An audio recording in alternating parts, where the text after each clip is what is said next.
You don't coach Real Madrid. You manage the chaos.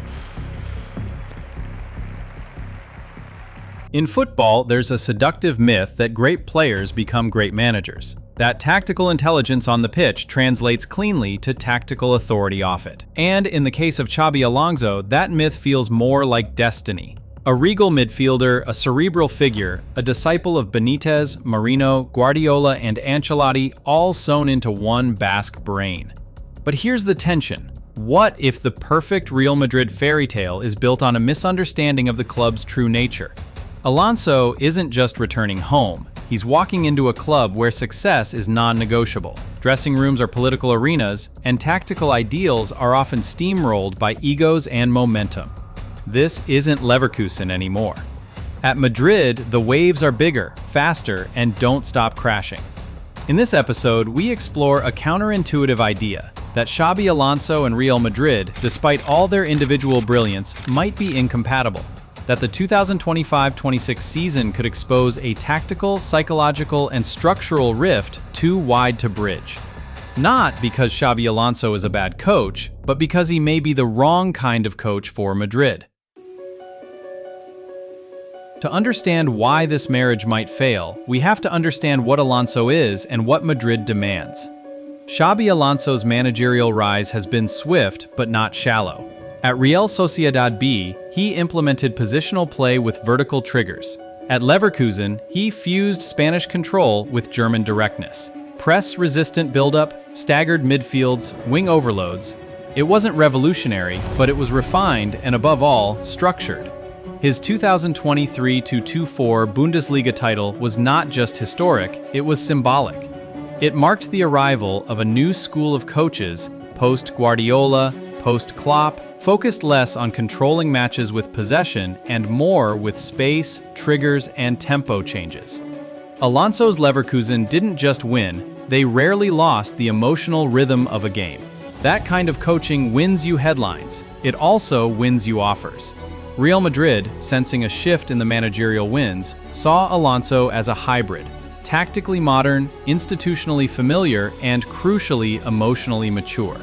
But Madrid isn't just another club with high standards. It's a machine with no patience. Trophies are the floor, not the ceiling. And unlike Leverkusen, you don't get to develop in peace. Every press conference is a referendum. Every substitution is political. And this is where the first cracks appear. Because Alonso, for all his clarity of vision, is a systems coach.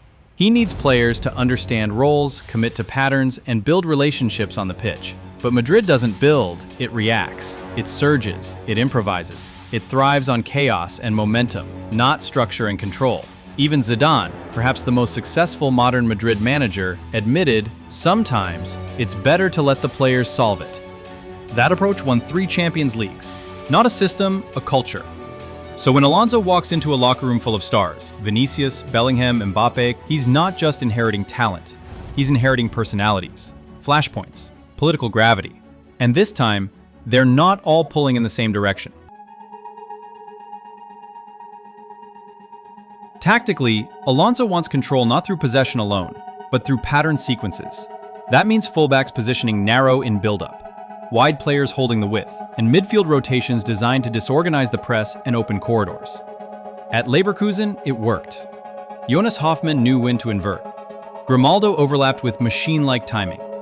Palacios and Xhaka controlled rhythm like DJs. But Madrid isn't built for that kind of discipline. Vinicius thrives in chaos.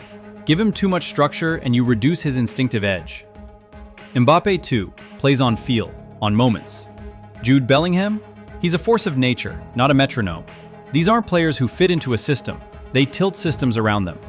Here's where the tension becomes tactical. Alonso will need to either bend his philosophy or bend his stars. And Madrid doesn't bend stars. They let them burn bright and figure it out. And it's not just a stylistic issue, it's structural. Madrid's midfield is overloaded with talent, but unbalanced. Tchouaméni, Camavinga, Valverde, Bellingham all want to occupy central zones, all press aggressively, all prefer transitions over control. There's no classic number 6 who just sits and pivots. Alonso might want to implement a 3-5-2 or 3-2-5 in possession, but who drops into the back line? And here comes the psychological strain. Alonso, like Guardiola, demands attention to detail, tactical discipline, repetition in training. But that kind of rigor only works when the players buy in. And at Madrid, buy-in isn't automatic. Not when you're managing superstars who know they can win by just being themselves. What happens the first time Alonso benches Vinicius for not tracking back, or asks Mbappe to defend in a mid-block for 70 minutes? How does a rookie manager, even one with Madrid DNA, handle that storm? This is the butterfly effect moment. If Alonso adapts too much, he loses himself. If he doesn't adapt enough, he loses the locker room. Either way, the friction becomes visible. In results, in body language, in the headlines. And Madrid doesn't forgive friction. Let's imagine March 2026. Real Madrid are second in La Liga, 3 points behind Barcelona. They're in the Champions League quarterfinals, but the performances are unconvincing. The press is swirling. Rumors of tension between Alonso and senior players leak out. A report claims Mbappe feels restricted. Vinicius is visibly frustrated in matches. Alonso is asked in a press conference whether his ideas are too sophisticated for this squad. He smiles, but the crack is showing. This isn't a dramatic collapse. It's a slow erosion, the kind that eats belief over time. Madrid fans sense something is off, not results necessarily, but rhythm, spirit, identity. Because when Madrid succeeds, it's not because of tactical perfection. It's because the energy is right. The team feels unstoppable, inevitable. It's a culture of streaks, of belief, of swagger. Alonso, by contrast, builds logic, order, patterns. And in trying to systematize Madrid, he might accidentally suffocate what makes them terrifying. That's the paradox. Alonso might be too intelligent, too structured, too methodical for a club that thrives on madness. And in trying to change the nature of Madrid, he might change himself instead. So what happens next? Maybe he survives the season, maybe he wins something. But the deeper truth might linger. Alonso was never the wrong manager, just the wrong moment. Like Lopetegui, like Benitez, he may simply be trying to play chess in a club that prefers poker.